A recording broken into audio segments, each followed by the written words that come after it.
La bonne info, c'est à la bonne heure sur GTV. Bonsoir à toutes et à tous. Merci de suivre l'actualité de ce lundi 29 juillet 2024, dont voici les titres. Le Conseil national du don et de la transplantation d'organes annonce une 4e transplantation rénale réussie par la médecine sénégalaise. Une transplantation avec donneur vivant apparenté effectuée ce week-end à l'hôpital militaire de Ouakam après une première expérience en novembre 2023. Grève de l'intersyndicale des travailleurs des collectivités territoriales, les agents du département de Pikine secouent les nouvelles autorités. Ils ont organisé une marche pacifique pour rappeler leurs doléances qui sont à la base de leur mouvement d'humeur qui a duré maintenant 2 années. Préparatif durant Magal de Touba 2024, le porte-parole du Khalif général des Mourides dresse la liste des doléances. Au premier chef, les inondations. Serigne Bass Abdou Khadre Mbacké, en conférence de presse hier, demande aux nouvelles autorités de les aider dans l'évacuation des eaux de pluie. Sport, Jeux olympiques 2024, malheureusement pas de médaille au JO pour Yves Bourris en canoë slalom. Il a manqué de peu la médaille olympique à cause d'une erreur de parcours qui lui a finalement valu une pénalité de 50 secondes, le reléguant à la dernière place de la course. C'était là les titres, le développement, c'est tout de suite.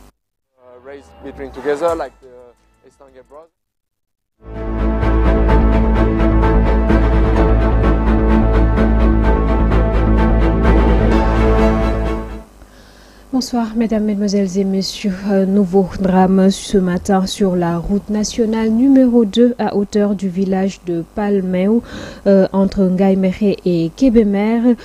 Une collision entre un minicar et un camion a coûté la vie à 11 personnes. Un bilan provisoire puisqu'il y a de nombreux blessés dans un état grave. Les victimes ont été rapidement transportées à l'hôpital régional de Louga. Les secours de la 52e compagnie d'incendie et de secours sont intervenus sur les lieux pour assister les blessés et sécuriser la zone. Après 3 greffes de reins avec donneur vivant réalisées le samedi 27 novembre 2024 par le consortium Hôpital militaire de Ouakam, Hôpital Aristide Le Dantec, une 4e intervention avec donneur vivant apparenté a été réalisée dans cette même structure ce samedi 27 juillet 2024. Suite à cette réussite, le ministère de la Santé et de l'Action sociale et le consortium du don et de la transplantation ont félicité l'équipe du consortium ALD et HMO. Suivant les détails dans ce récit signé. C'est avec un donneur vivant apparenté que des médecins sénégalais ont réussi une 4e transplantation rénale. Selon le communiqué signé du professeur El Hadji Farika, le président du Conseil national du don et de la transplantation d'organes. Ce progrès médical a été réalisé par des médecins de l'hôpital Aristide Le Dantec et de l'hôpital militaire de Ouakam, 2 des plus grands hôpitaux publics du Sénégal. L'équipe médicale était composée de membres du consortium HMO Dantec, ainsi que d'un chirurgien vasculaire, tous travaillant de concert pour garantir le succès de l'intervention. Selon les informations fournies par la direction des relations publiques des armées via son compte X, l'opération s'est déroulée sans encombre et le couple donneur-receveur se porte bien. Pour rappel, le 27 novembre 2023, le Sénégal réalisait une greffe du rein avec un donneur vivant. Pour la première fois, 3 opérations de cette nature avaient été effectuées avec succès le même jour. Santé toujours, ce lundi 29 juillet marque la journée mondiale de lutte contre les hépatites, notamment l'hépatite B, une maladie peu connue par les Sénégalais mais qui présente des dangers pour la santé. D'après l'OMS, le Sénégal est arrivé dans la barre des zones les plus influentes avec de fortes endémies en Afrique. Cependant, malgré tout, c'est une maladie qui peut être soignée. Abdoulaye J.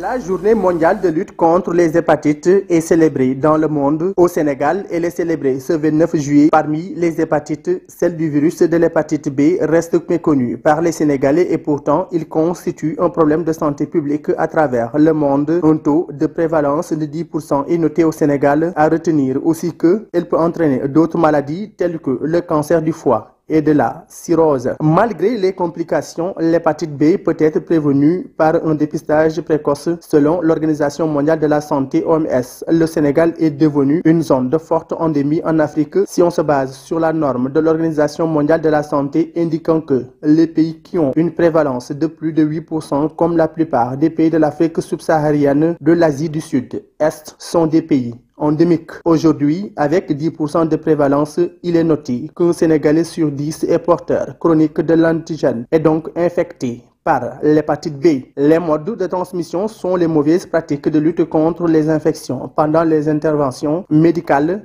chirurgicales et dentaires, une transmission sexuelle chez les hommes ayant des rapports sexuels avec des hommes et de dons de sang réalisés sans dépistage. À retenir aussi qu'une personne non vaccinée par une relation sexuelle vaginale, anale ou bucco-génitale non protégée avec une personne infectée. Il faut rappeler qu'il n'y a pas de transmission du virus de l'hépatite B par l'eau ni par les aliments, le partage des couverts ou encore l'utilisation de toilettes communes. Pour ce qui est de la prévention, le Sénégal a réussi le pari de la prévention chez les nouveau-nés. Aujourd'hui, presque tous les enfants qui naissent dans les établissements de santé sont vaccinés de l'hépatite B dans les 24 heures qui suivent la naissance. Selon l'OMS, la transmission du virus se produit le plus souvent de la mère à l'enfant au moment de la naissance, transmission verticale et par transmission horizontale au cours de la petite enfance. Ces voies de transmission du VHB étant responsables de la plupart des infections chroniques. Selon toujours l'Organisation mondiale de la santé, 2 milliards d'individus dans le monde présentent une infection avérée au VHB, dont 350 à 400 millions de porteurs d'une infection chronique à VHB. Le nombre de décès engendrés par des complications de l'hépatite B varie entre 500 000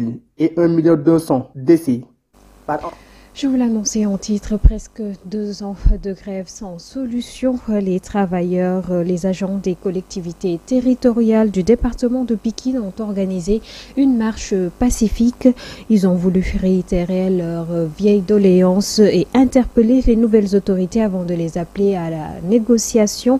Mamadou Anne s'est exprimé en leur nom au micro de Ndella Ndiaye. Comme l'intersyndical l'a toujours revendiqué, nous interpellons le chef de l'État, Bassirou Diomaye Diakhar Faye, sur cette question. La crise depuis 2 ans est dure. Il est temps de Djoubanti, comme c'est le Djouf et le Djoubanti qui ont dit. Il est temps de Djoubanti. Nous ne réclamons pas un mot d'ordre de grève. Nous ne réclamons pas un plan d'action de grève. Nous voulons juste que l'injustice soit corrigée. Tous les travailleurs du Sénégal ont connu cette revalorisation des salaires. Même le secteur privé en a bénéficié. Qui est plus agent public que l'agent des collectivités territoriales? Il n'y en a pas dans ce monde. Donc on a dit que cette revalorisation, c'est pour le panier de la ménagère. Il commence par les agents publics. Il n'y a pas plus d'agent public que l'agent des collectivités territoriales, qui est au début de la vie avec le bulletin de naissance, qui est au mariage, qui est à la fin de la vie avec le bulletin de décès. Donc, camarades, il est temps que ce gouvernement appelle l'intersyndical à la table de négociation pour une solution de sortie de crise. Il est temps que nous faisons face, que nous abandonnons cette lutte qui n'a que trop duré et qui perturbe les populations sénégalaises par rapport à leurs papiers. Maintenant, il y a des politiciens qui veulent s'immiscer dans le mouvement des agents des collectivités locales. C'est pour cela que l'intersyndical a produit un communiqué que je vais lire pour dire sa démarcation de cette position politique de notre mouvement. Depuis 2 ans et demi, camarades, nous luttons. Il n'est pas question que nous soyons phagocytés par des éléments politiques. Nous ne faisons pas de la politique. Nous avons initié une démarche allant rencontrer des personnalités politiques et religieuses dans ce pays et les droits de l'homme. Un autre syndicat pour d'autres revendications, le syndicat national des travailleurs en éducation spécialisée affilié au CNTS qui réclame des améliorations des conditions de travail et des motivations financières auprès des nouvelles autorités. Babalissa Ndiaye, secrétaire général du syndicat, est au micro d'Amsatou Gano. Nous sommes aujourd'hui réunis en Assemblée générale pour montrer notre mécontentement quant au traitement que nous subissons au sein du ministère de la Justice, pour plusieurs raisons, parmi lesquelles le retard du paiement des primes trimestrielles, parce qu'aujourd'hui, l'État du Sénégal nous doit des arriérés de 3 trimestres de l'année 2023. Et à chaque fois qu'on rencontre les autorités, parmi lesquelles le garde des Sceaux, ministre de la Justice, c'est des promesses qu'on nous fait, qu'on va faire le rappel, et ça c'est depuis Aïssata Tall Sall. L'actuel ministre, nous l'avons rencontré, il nous avait promis également de procéder en tout cas au paiement de ces arriérés de primes. Et aujourd'hui, au moment où nous parlons, ils sont en train de payer les trimestres de 2024, donc faisant semblant d'oublier ou bien de ne pas donner en tout cas d'importance par rapport à nos revendications. Et nous, en tant que syndicat, nous allons en tout cas utiliser tous les moyens légaux pour qu'on puisse respecter nos droits. Parce qu'effectivement, il s'agit d'un droit. Parce que ces primes ont été payées pour compenser notre exclusion du fonds commun du ministère de la Justice. À cela s'ajoute aujourd'hui le fait qu'au niveau de la formation, nous avons d'énormes difficultés. Parce qu'au moment où tous les corps sont recrutés au niveau de la licence, au niveau du centre de formation judiciaire, nous autres éducateurs, nous sommes recrutés à partir du baccalauréat et nous sortons avec la RHB1. Donc nous réclamons aujourd'hui une correction, que le niveau de recrutement soit relevé à la licence et que les éducateurs soient reclassés à la hiérarchie A2. Et à présent, nous parlons du massacre de Thiaroye 44 en 1944. Donc, des dizaines de tirailleurs avaient été exécutés par l'armée française près de Dakar.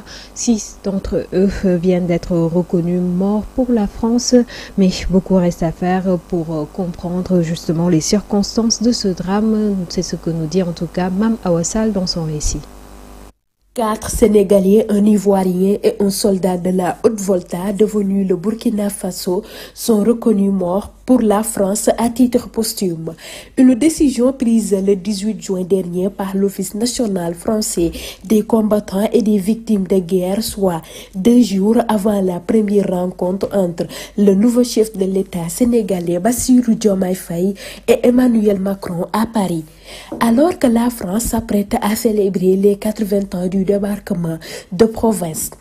Officiellement, 35 tirailleurs ont été exécutés le matin du 1er décembre 1944 dans le camp de Thiaroye alors qu'ils réclamaient leur arriéré de sol. Mais les historiens ont toujours contesté ce bilan donné à l'époque par les autorités françaises. Le lieu d'humiliation des soldats tués dans des tombes individuelles ou des fosses communes à Thiaroye ou ailleurs fait également débat. Le traumatisme et le souvenir de ce massacre sont toujours vifs au Sénégal et sur le continent africain. À présent, autre titre de cette édition, le président du comité d'organisation du Grand Magal de Touba a fait face à la presse ce dimanche en perspective des préparatifs de la célébration du départ en exil de Khadim al-Rassoul.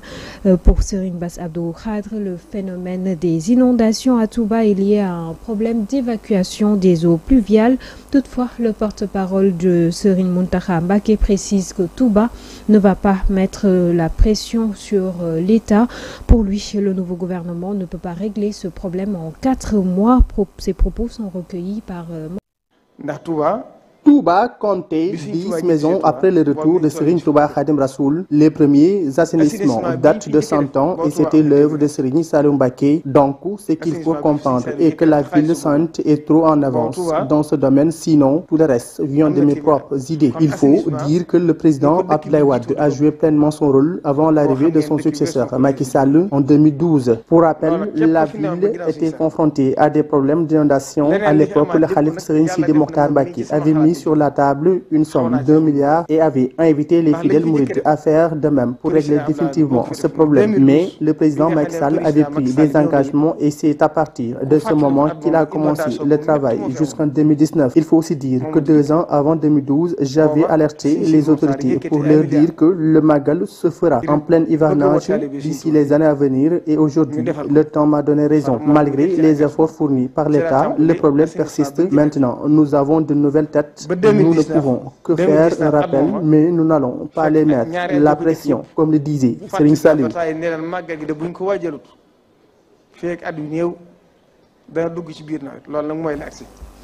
La page internationale de cette édition, en bref, que nous démarrons en Afrique du Sud. La commission disciplinaire de l'ANC au pouvoir en Afrique du Sud a décidé d'exclure de ses rangs l'ex-président Jacob Zuma pour avoir dirigé un parti concurrent aux élections de mai, a rapporté la presse locale ce dimanche, citant un document ayant fuité. Jacob Zuma a été visé par une procédure disciplinaire depuis le 17 juillet. L'ancien président avait déjà été suspendu par l'ANC en janvier, un mois après son alliance avec le parti nouvellement formé MK, dont il est toujours à la tête. Le MK a fini en 3e position de ce scrutin avec 14,5% des voix et 58 sièges de députés sur 400, tandis que l'ANC signait son pire score depuis 3 décennies, 40%. Si son éventuel appel venait à être rejeté, M. Zuma pourrait voir son adhésion à l'ANC révoquée, lui qui a rejoint le parti en 1959 par le biais de sa section jeune. Mali, à présent, lourde perte pour l'armée malienne. La localité de Tinzouanten est l'épicentre d'affrontements depuis jeudi 25 juillet entre rebelles du cadre stratégique et permanent et l'armée malienne fortement appuyée par les mercenaires russes. Les 2 dernières forces crient victoire, mais elles ont en réalité subi des revers et des pertes importantes selon plusieurs sources. Les détails avec Mama Wassal. Lourde perte pour l'armée malienne, la localité de Tinzouanten est l'épicentre d'affrontement depuis jeudi 25 juillet entre les rebelles du cadre stratégique permanent CSP et l'armée malienne fortement appuyée par les mercenaires russes. Les 2 dernières forces crient victoire, mais elles en ont en réalité subi des revers et des pertes importantes selon plusieurs sources. Alors que des affrontements intensifs sont notés à Tinzouanten et environ, la guerre des mots fait rage. Dans un communiqué, l'armée malienne a affirmé avoir repoussé des rebelles et tué plus de 20 combattants. De leur côté, dans un communiqué, les rebelles du cadre stratégique et permanent CSP évoquent 7 morts et 12 blessés dans leur rang. Les rebelles ont notamment revendiqué une victoire éclatante, ajoute Mohamed El Maouloud Ramadan, porte-parole du CSP, démentant ainsi les informations selon lesquelles les mercenaires russes et les militaires maliens sont repartis du théâtre des opérations en vainqueur. Des sources indépendantes confirment que les forces en face des rebelles du CSP ont bel et bien subi un revers avec les lourdes pertes, sont toutefois données de bilan précis. C'est quasiment la première fois que le groupe paramilitaire russe perd autant d'hommes lors d'un combat sur le territoire malien. Outre le bilan humain, du matériel militaire a été détruit à prix par les rebelles. Lorsque les mercenaires du groupe paramilitaire russe Wagner ont débarqué pour la première fois au Mali en décembre 2023, ils représentaient pour la junte malienne la solution à ces problèmes sécuritaires. Les mercenaires russes ont impressionné dans un premier temps dans le centre du pays, dans des villages ou dans des forêts. Ils ont procédé à des fouilles avec du matériel sophistiqué, réussissant notamment à saisir des armes de guerre. Pour rappel, au Mali, l'heure de gloire des mercenaires russes aurait été la prise de la localité de Kidal des rebelles en novembre 2021 et l'installation de leur drapeau sur le fort de la ville. Sport à présent, Jeux Olympiques Paris 2024, toujours pas de médaille pour le Sénégal, en tout cas pour le moment. Le représentant du Sénégal au JO de Paris 2024, Yves Bourris, a manqué de peu cette deuxième médaille tant convoitée. Il a réalisé un remarquable chrono en 95-78 en finale du canoë slalom. Ce lundi 29 juillet, un temps qui aurait pu lui permettre de décrocher la médaille d'argent derrière le nouveau champion olympique quimpérois Nicolas Justin, mais une pénalité tardive de 50 secondes pour ne pas avoir passé une porte l'a relégué à la dernière place de la course, une pénalité à retardement qui a coûté donc cher à Yves Bourris car en passant la ligne d'arrivée en finale de l'épreuve de canoë slalom des Jeux Olympiques de Paris, il a été exulté avec un chrono donc remarquable de 98. Celui qui est d'avoir effectué un temps suffisant pour accrocher une médaille olympique, mais malheureusement les juges présents au stade nautique ont décidé de sanctionner d'une pénalité de 50 secondes après visionnage de la vidéo pour mal avoir passé la 9e porte du parcours, réduisant à néant par la même occasion tout espoir de médaille pour le Sénégalais rétrogradé à la 12e place et dernière au classement. Dommage pour le Sénégal, mais nous gardons espoir pour les autres athlètes. Bonne chance en tout cas aux autres Olympiens. À présent, basketball, finale du championnat du Sénégal. L'AS Ville de Dakar a remporté ce samedi le championnat national féminin de basket et masculin d'ailleurs, en battant chez les filles Dakar Université Club 75-41 et chez les garçons 65-45 au stadium Marius Ndiaye de Dakar. Les détails de cette fête du sport avec Mansour Diassé. L'AS Ville de Dakar a remporté ce samedi le championnat de basketball 2023-2024 féminin et masculin. Sous la direction de Moustapha Gaye, les joueuses de l'AS Ville de Dakar ont pris l'avantage dès la première mi-temps, menant avec 13 points d'écart 38-25. Cette victoire vient une semaine après leur succès en Coupe du Maire de Dakar, où elle avait battu Guédiawaye Basket Academy 75-44. Avec son nouveau sacre, l'AS Ville de Dakar confirme sa suprématie et continue d'accumuler les titres dans le basketball féminin sénégalais. Les filles étaient très motivées. Elles ont respecté les consignes, respecté l'adversaire. C'est pourquoi elles ont remporté la rencontre et je suis très content pour elles. À l'instar des filles, l'AS Ville de Dakar a remporté également le championnat sénégalais chez les messieurs pour la saison 2024. Une première dans l'histoire du club après 5 saisons. Ce samedi 27 juillet, les Proémines de Libas Gaye ont réussi à imposer leur autorité au Duc 65-45 lors de la finale du championnat national de basket. Qualification pour la Coupe d'Afrique de Beach Soccer, champion d'Afrique en titre, 7 fois vainqueur de la CAN. Le Sénégal ne pouvait pas se permettre de manquer ce rendez-vous. Les Lions ont fait le job en dominant la Guinée en aller 9-3 et au retour 5-1. Cependant, le coach estime que le plus difficile reste à venir. Cette CAN sera l'une des plus relevées de l'histoire vu le niveau des équipes participantes comme le Maroc, le Ghana et la Mauritanie. Ngala Silla est au micro de Mansour Diassé.